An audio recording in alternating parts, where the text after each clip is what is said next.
এবার নাম্বার 9 নিয়ে আলাদা পরিকল্পনা করতে যাচ্ছে বাংলাদেশ দল। হংকং ম্যাচের আগে এই সমস্যার সমাধানে বদ্ধপরিকর বাফুফে। তার অংশ হিসেবে শুরু হয়েছে জায়ান হাকিমের বাংলাদেশের হয়ে খেলানোর কাজ। এর বাইরে দেশীয় স্ট্রাইকারদের নিয়েও ভাবছে বাফুফে। আলামিনের সাথে এবার পরিকল্পনায় পিয়াস নোভাকে নিয়ে সব মিলিয়ে নাম্বার 9-এ বাংলাদেশের মহাপরিকল্পনা নিয়ে বিস্তারিত থাকছে প্রতিবেদনে। আছে সব আয়োজন, কিন্তু বিড়ালের গলায় ঘণ্টা বাঁধবে কে? কেননা ঘণ্টা নিয়ে সবাই তৈরি থাকলেও নেই বাধার কেউ। বাংলাদেশ দলেও যেন একই পরিস্থিতি।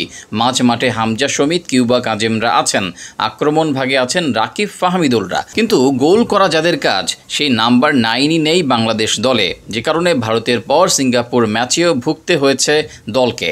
আর সেখানেই এবার মহাপরিকল্পনা করছে বাংলাদেশ দল। নাম্বার 9-এ বর্তমানে সবচেয়ে বড় আকর্ষণ জায়ান হাকিম। ইংল্যান্ডের 7ম টায়ারে খেলা এই প্রবাসী ফুটবলার গোল করতে বেশ পারদর্শী। এছাড়া উচ্চতা ও শারীরিক সক্ষমতা বেশ এগিয়ে জায়ানের, ফলে দেশি ফুটবল প্রেমীদের নজর ছিল জায়ানের দিকে। এবার জায়ানের দিকে নজর দিয়েছে বাংলাদেশও। ইংল্যান্ডে খেলা জায়ানের সাথে যোগাযোগ শুরু করেছে বাংলাদেশ দল। এর মাঝে তার কাগজপত্রের কাজও শুরু হয়েছে বলে জানিয়েছেন বাফুফে নিযুক্ত ইমরুল হাসান। তবে শুধু জায়ানে থেমে থাকছে না বাংলাদেশ।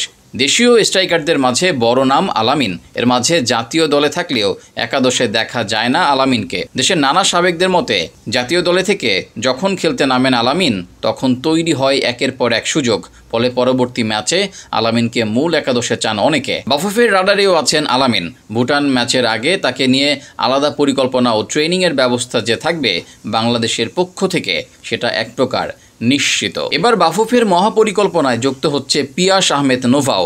ভারত ম্যাচে প্রাথমিক দলে থাকলেও মূল দলে ছিল না নোভার নাম। সিঙ্গাপুরের বিপক্ষে ম্যাচ খেলার সুযোগ হয়নি নোভার। এর আগে বাংলাদেশ দলের হয়ে নেমে প্রতিভার ঝলক দেখান তরুণ এই স্ট্রাইকার, কিন্তু এরপর এই তরুণকে আর নামানো হয়নি।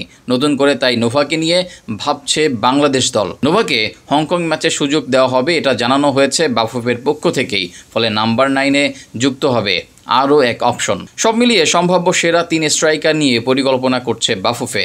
এদের মাঝে কেউ যদি জ্বলে উঠতে পারেন হংকংয়ের বিপক্ষে, তবে আগামী 2 ম্যাচের ফলাফল নিজেদের দিকে আনতে পারবে বাংলাদেশ দল।